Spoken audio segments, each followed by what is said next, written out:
কিন্তু আজকে আরবি মাসের কয় তারিখ বলতে পারবে না। আরবি বর্ষপঞ্জি আছে না, ক্যালেন্ডার, আরবি নববর্ষ কবে, প্রথম মাসটার নাম কি সেটা বলতে পারবে না। রমজান মাস, তার আগে কোন মাস, পরে কোন মাস বলতে পারবে না। কিন্তু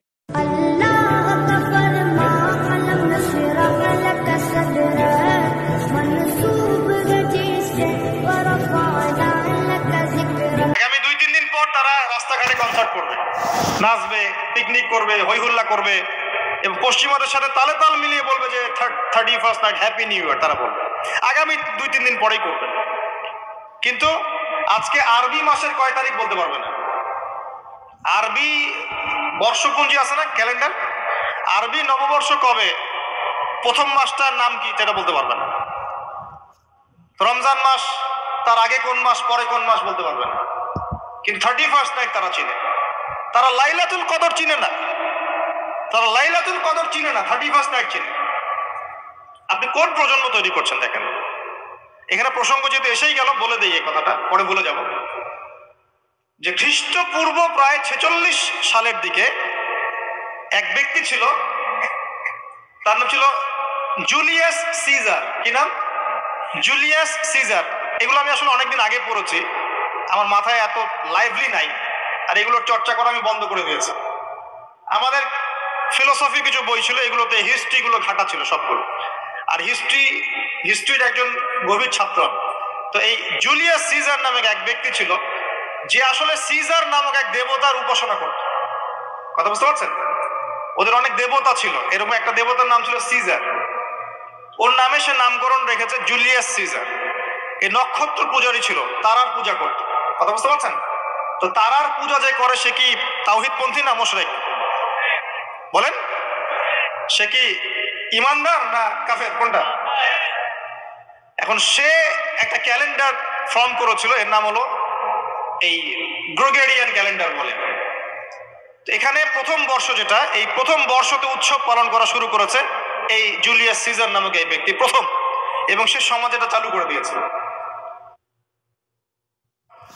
এরপরে আরো পরে প্রায় খ্রিস্টের জন্মের 800 বছরের দিকে পারস্যের এক সম্রাট ছিল, তার নাম ছিল মনে হয় জামশিদ। তো এই ব্যক্তি একজন সম্রাট ছিলেন। তো সে আবার এরকম বর্ষ বরণের জন্য একটা মানে উৎসবের আয়োজন করে, তার নাম দিয়েছিল নওরোজ। কি নাম দিয়েছে? নওরোজ, মানে বর্ষ বরণ উৎসব। এভাবে এই পারস্য উপমহাদেশে পুরো জায়গাটায় এই নববর্ষ পালনের সংস্কৃতি চলে আসে।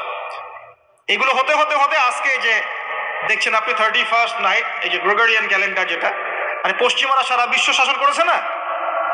যখন ব্রিটেন সারা বিশ্বকে শাসন করছিল, আমাদের এখানে ওদের দখল ছিল না। পলাশির যুদ্ধের হিস্ট্রি জানেন না? কত বছর এখানে শাসন করেছে? প্রায় 200 বছর এরা এখানে শাসন করে নাই। নবাব সিরাজউদ্দৌলার পতনের পর থেকে প্রায় 200 বছর এই ভারতীয় উপমহাদেশ তারা শাসন করেছে না। এখানে এই গ্রেগরিয়ান ক্যালেন্ডার ছড়িয়ে দেওয়া হয়েছে। এখন আমরা এই যে 31st নাইটের উৎসবটা পালন করতে শুরু করছি। এটা কি আমাদের উৎসব? এটা কি মুসলমানদের? কাদের হলো তাহলে? পশ্চিমাদের, রোমকদের, পশ্চিমাদের, যাদের সাথে ইসলামের দূর দূর পর্যন্ত কোনো সম্পর্ক নাই। আর নবী সাল্লাল্লাহু আলাইহি ওয়াসাল্লাম কি বলছেন শোনেন। আল্লাহ নবী বলছেন তোমাদের জন্য আনন্দের উৎসব দুইটা। কয়টা?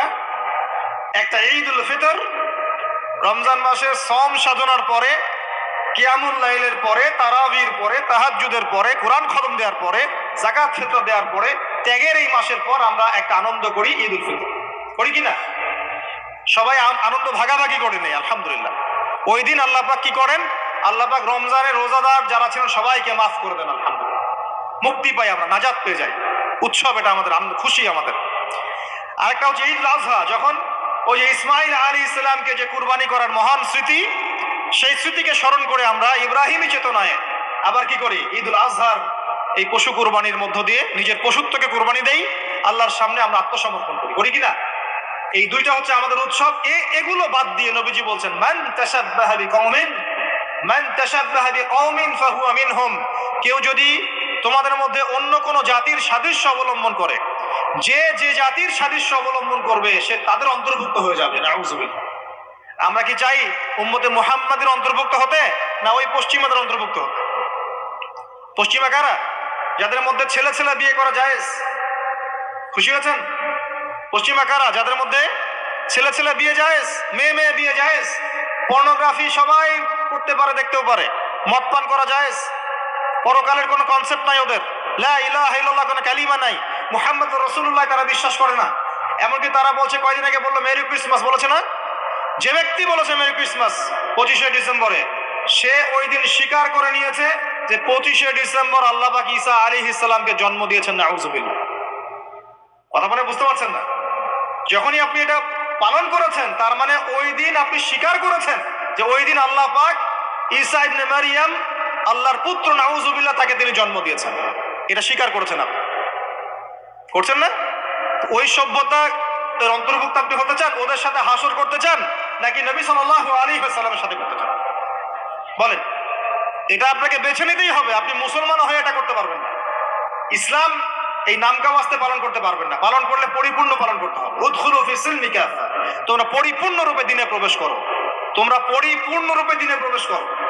নামাজও পড়বো, সুদও খাবো, এদিকে যাকাত দিব, আবার এদিকে আমি ঘুষও নিব, এদিকে আমি হজ উমরাও করব, আবার এইসব পশ্চিমা সংস্কৃতি ধারণ করব, মাদক খাবো, সুদ খাবো, জেনা করব, ফ্রি মিক্সিং করব।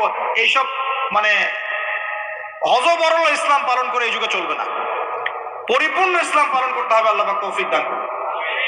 পরিপূর্ণ ইসলাম পালন করতে গেলে কি আমরা এই উৎসব পালন করতে পারবো? এক নাম্বার দেখালাম যেটা ওই জুলিয়াস সিজারের চালু করা এটা পদ্ধতি, নওরোজ যেটা ওই জামশিদের চালু করা পদ্ধতি। আর আমরা মুসলমান হয়ে কিভাবে আমরা অগ্নি পূজারীদের, পশ্চিমাদের এবং ইহুদি নাসারাদের সংস্কৃতি কেমন করে ফলো করতে পারি? আমরা কি সম্ভব? আর নবী যখন বলে দিচ্ছেন, মান তাশাব্বাহা বিকওমিন ফাহুয়া মিনহুম, যে যে জাতির সাদৃশ্য অবলম্বন করবে সে তাদের অন্তর্ভুক্ত হয়ে যাবে, তাদের সাথে হাসর হবে। আমি কি তাদের সাথে হাসর চাই, নাকি নবীর সাথে হাসর চাই? এবার আল্লাহ পাক কি বলছেন সেটাও শুনে নেন, তারপরে সামনে যাই।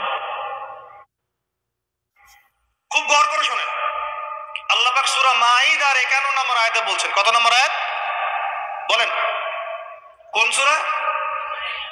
সূরা মাঈদার কত নম্বর আয়াত? আয়াতটা ভালো করে হজম করেন। আল্লাহ পাক বলছেন, ইয়া আইয়ুহাল্লাযীনা আমানু, হে মুমিনগণ। মুমিন কারা? আমরা মুমিন না? আমরা আল্লাহ বিশ্বাস করি না? ফেরেশতায় বিশ্বাস করি না? আসমানি কিতাবে বিশ্বাস করি না? নবী রাসূলে বিশ্বাস করি কিনা? আমরা পরকালে বিশ্বাস করি? আমরা কি ভাগ্যের ভালো মন্দ বিশ্বাস করি? আলহামদুলিল্লাহ, আমরা মুমিন ইনশাআল্লাহ। বলেন আলহামদুলিল্লাহ। এই মুমিনদেরকে আল্লাহ পাক বলছেন, ইয়া আইয়ুহাল্লাযীনা আমানু, হে মুমিনগণ, লা তাত্তাখিযুল ইয়াহুদা ওয়ান নাসারা আউলিয়া, তোমরা ইহুদ এবং নাসারাদেরকে বন্ধু রূপে গ্রহণ করো না। বা'দুহুম আউলিয়াউ বা'দ, তারা একে অপরের বন্ধু। ওয়া মান ইয়াতাওয়াল্লাহুম মিনকুম ফাইন্নাহু মিনহুম, তোমাদের মধ্যে কেউ যদি ওদের দিকে মুখ ফিরায় সে আমাদের অন্তর্ভুক্ত না, তাদের অন্তর্ভুক্ত। ইন্নাল্লাহা লা ইয়াহদিল কওমা যালিমিন, আর আল্লাহ পাক এই জালেমদেরকে কখনো হেদায়েত করবেন না।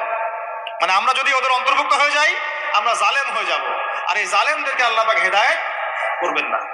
আল্লাহ পাক সূরা বাকারা আরো বলেছেন, ওয়ালান তারদা আনকাল ইয়াহুদ ওয়ালান নাসারা হাত্তা তাত্তাবিআ মিল্লাতাহুম, হে নবী, তোমার উপরে ইহুদের লোকজন এবং খ্রিস্টানরা কখনোই সন্তুষ্ট হবে না, কখনোই সন্তুষ্ট হবে না, যতক্ষণ তুমি তাদের ধর্ম মিল্লাত গ্রহণ না করছো। আপনি ওদের সাথে তালে তাল মিলে নাচ গান করেন, তারা আপনার উপর সন্তুষ্ট হয়ে যাবে। আর আপনি যখন ওদের উপর তালে তাল মিলাবেন না, লা ইলাহা ইল্লাল্লাহ মুহাম্মাদুর রাসূলুল্লাহ নিয়ে থাকবেন, ওরা আপনার উপর সন্তুষ্ট হবে না। আমরা কি দুনিয়াতে ওদের সন্তুষ্টি চাই না আল্লাহর সন্তুষ্টি চাই? যদি আল্লাহর সন্তুষ্টি চাই, নবীর সাথে হাসর করতে চাই, কোন মুসলমান যুবক যুবতী আগামী এই নোংরা অপসংস্কৃতিতে গায়ে গা ভাসাবে না। এই দিনে কোনো কনসার্ট চলবে না, এই দিনে কোনো বেহায়াপনা হবে না, এই দিনকে কেন্দ্র করে কোন রকমের এই পিকনিক বা ঢাকঢোল পিটানো আর এই যে তোমাদের সাউন্ড বক্সে গান বাজানো কোনো কিছু চলবে না। ইনশাআল্লাহ পারা যাবে। মনে রাখবে, এই কাজটা ছোট নয়, করার মধ্য দিয়ে আপনি কুফর করছেন। কুফর, আপনি আল্লাহর নবীর হাদিসকে অস্বীকার করছেন, আল্লাহর কোরআনের আয়াতকে অস্বীকার করছেন, আপনি আল্লাহর দুশমনদের সাথে খুশি পালন করছেন। সুবহানাল্লাহ। আল্লাহর যে দুশমনরা সারা বিশ্বে মুসলিমদের উপর নির্যাতনের স্টিম রোলার চালাচ্ছে, ওদের সাথে তালে তাল মিলিয়ে আপনি বলছেন হ্যাপি নিউ ইয়ার, মাশাআল্লাহ, আস্তাগফিরুল্লাহ, তওবা, আস্তাগফিরুল্লাহ, আল্লাহ পাক মাফ করুন। এবার দেখেন